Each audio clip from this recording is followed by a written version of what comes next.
chickens. Oh, little chickens.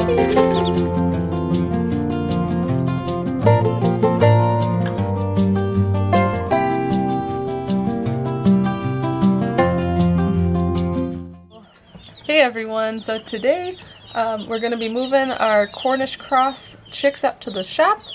We got them in a couple days ago. And what's in there? Chickens! Chickens! Alright! Oh, Donnie wants to know what's in there. What's in there, Shayla? Oh, look how cute! They look cold. They look cold. And you get them a nice home ready. Get them some. Good boy. So cute. Don't touch them. You gotta wash your hands when you.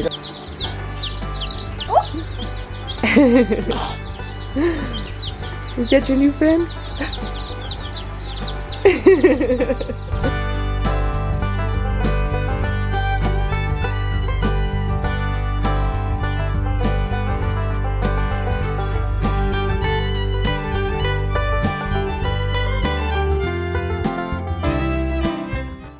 And we've just had them inside in this tote here, up on top of our dog cage by our wood stove. It's nice and warm over here, and we have them set up with a little heat lamp and some food and water, and we just wanted to keep them inside for a couple days, just to keep close watch over them. And then now we have our big brooder set up in the shop, so we just need to bring the chicks out there and bring an extra heat lamp, and we're gonna get them set up out there today. But we also have the Rhode Island Reds that we hatched out. That's how many we have so far. We have a few more still hatching, so we'll hopefully be getting these sold coming up pretty soon, and just keep hatching out more chicks every 3 weeks or so. So we're gonna get these all boxed up and bring them out to the shop.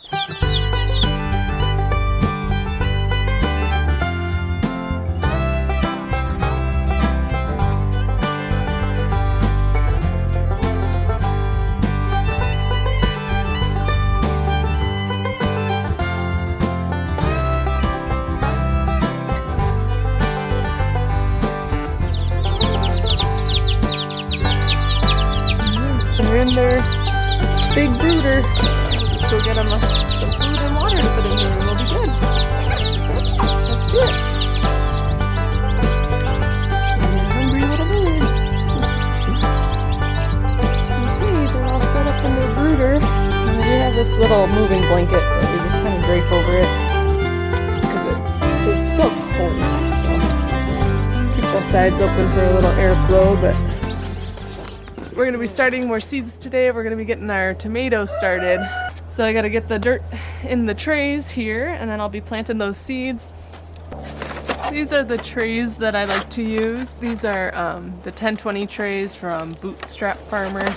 They're really sturdy, and the base is like really sturdy, so you can actually carry it with one hand, so it won't like fold in on itself and have your plants spill all over the ground. So these are really nice. I've been using these for, this will be the 5th year on this one, and you can see it's starting to break a little bit, but for 5 years using it, that's pretty good. And you can I'll definitely be able to keep going with it. So I really like these trays a lot, so that's pretty much what we use. I'll put a link in the description box to those if you're interested in them. But so basically I just use those trays, and then I have, this is just a potting mix. You can use a seed starting mix or a potting mix. You can just fill it in.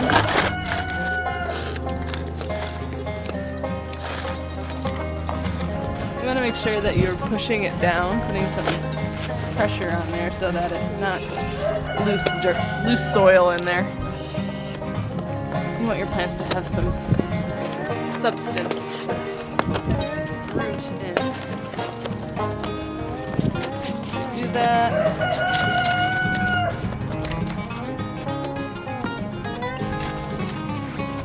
And then you can go back and fill it up to the top.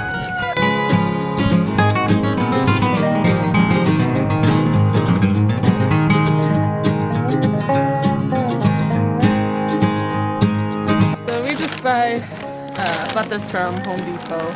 That's just what we have available here.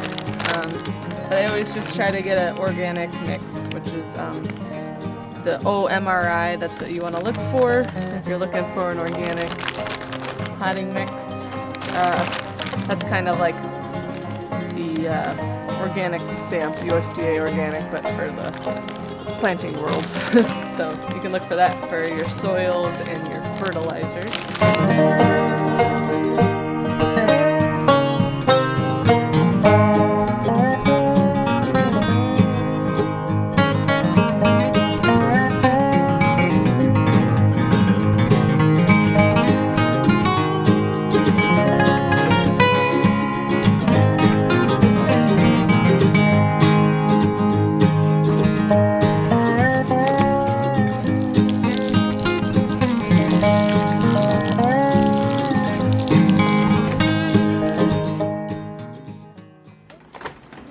My friend told me about these, and she picked one case up for me from Michael's last year, and they were like on clearance for $10 a case, and it was such a good deal.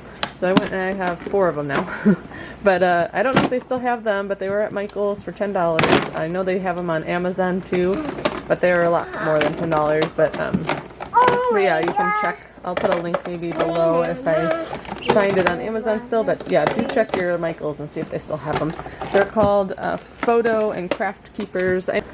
Yeah, I know these are popular. I see a lot of other big gardening channels and stuff using these, but these are a really, really awesome organization system. Very much recommend it. I used to use binders with like baseball card slots for a while, but when I turned the pages they would easily just fall out, and that was not very fun. So these are nice and contained, and you can see everything clearly. They're clearly labeled, and it's really, really awesome. And they're safe, like you're not gonna have like any mice chewing through it or anything like that. So yeah, just a little side note, if you've never seen these before, it's a good idea, a really great way to store your seeds.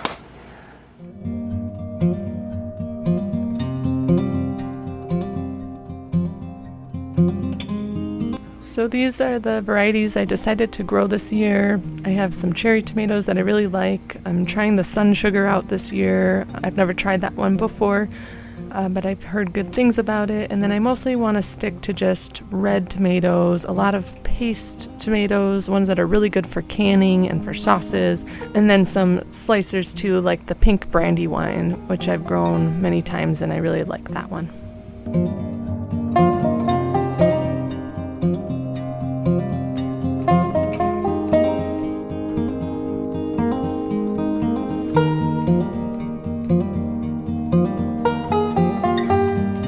And then when I plant my tomato seeds, I usually do about 2 seeds per cell, and then I just gently press them down into the soil and cover them up a little bit. And then I will spray them in with a spray bottle to make sure they stay moist and wait for them to germinate.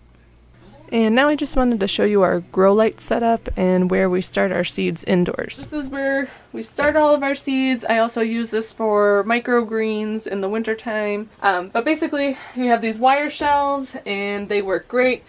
They were a little longer than what would fit right here, so my husband just cut them to fit, and they're those standard closet organizers, and they work really great for this.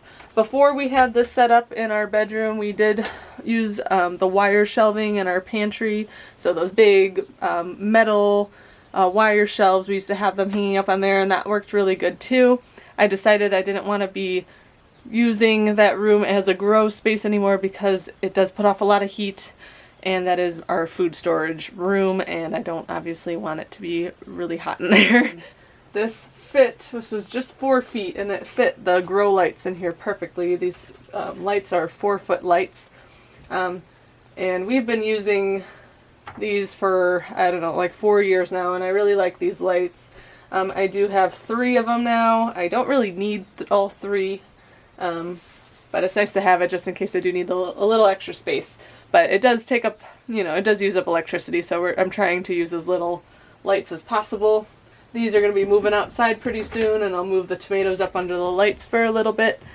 as soon as they germinate. They're still germinating right now. And so that we can just have one light running, just to save on the electricity cost. I have my peppers. Peppers need a lot of heat, and they're all pretty much all coming up. There's multiple plants in each cell, and what I like to do is if I want extra of those plants, or if I'm trying to sell some extras on Craigslist or whatnot, you have these extra seeds in there, you can prick out those seedlings and just transplant them into a new container. That way you're not wasting these. I always hate that. I'm always like, oh, look at all these plants. I don't want to, those are each a plant. I don't want to just throw them out. But, you know, if you do that, that's fine too. But you can also just prick them out and start a whole nother plant in a different tray if you'd like to grow some more. So I think I might do that, and then I might try to sell some of those. I'm going to be planting more tomatoes today. For a tray for to sell as well. And then we have our herbs here, and our celery is finally just starting to sprout. Hopefully it won't be too late on those, but I have some Hamburg rooted parsley. I tried that, a couple plants of that last year, and I really liked it. It's like a parsley plant, and it has a root. It grows like a carrot root, and it has like a celery parsley flavor, and then you can eat the leaves as parsley too. So I really like that. So I started growing some more of that this year, and I just have a bunch of different herbs started here. This is the 72 cell one. That one's a pretty good all around one. And as I said, my tomatoes are down here. They should be popping up in the next couple days. This is a 50 cell, which I've decided I really like to use to start growing my tomatoes and my peppers. It just gives them a little bit longer in the cell. I don't have to worry about it quite as quickly as I would if it was in the smaller cells. So I like that, and you really don't want it to get root bound in there because once you transplant it, it will recover, but it will slow down a lot if it gets root bound. So, and then I have these domes. These domes also come with the trays. Well, not all of them, but you can get them included depending on which one you buy. But these are really nice tall domes, and then I always give it a spray on the top here to just keep the moisture in there while the seeds are germinating. And then I'm going to be taking this dome off pretty soon here because they're pretty much all up. Then you'll just leave it like this without the dome, and then I just keep it bottom watered. I'll just fill up the tray under here with water, and it'll take up the moisture from the bottom and keep the plants well watered. And I do need to water this right now. It is empty. So maybe in the next video I'll go over and talk about the cold frame that we use. This is where we start some of our seeds outdoors, and this is also where we put our transplants when the plants from indoors get up potted. Other than that, thank you so much for watching. I hope you learned something from the video or got something out of it. If you like the video, please give us a thumbs up, and don't forget to hit that subscribe button. It really helps us out. Thanks so much for watching, and we will see you on the next video. Take care, and God bless.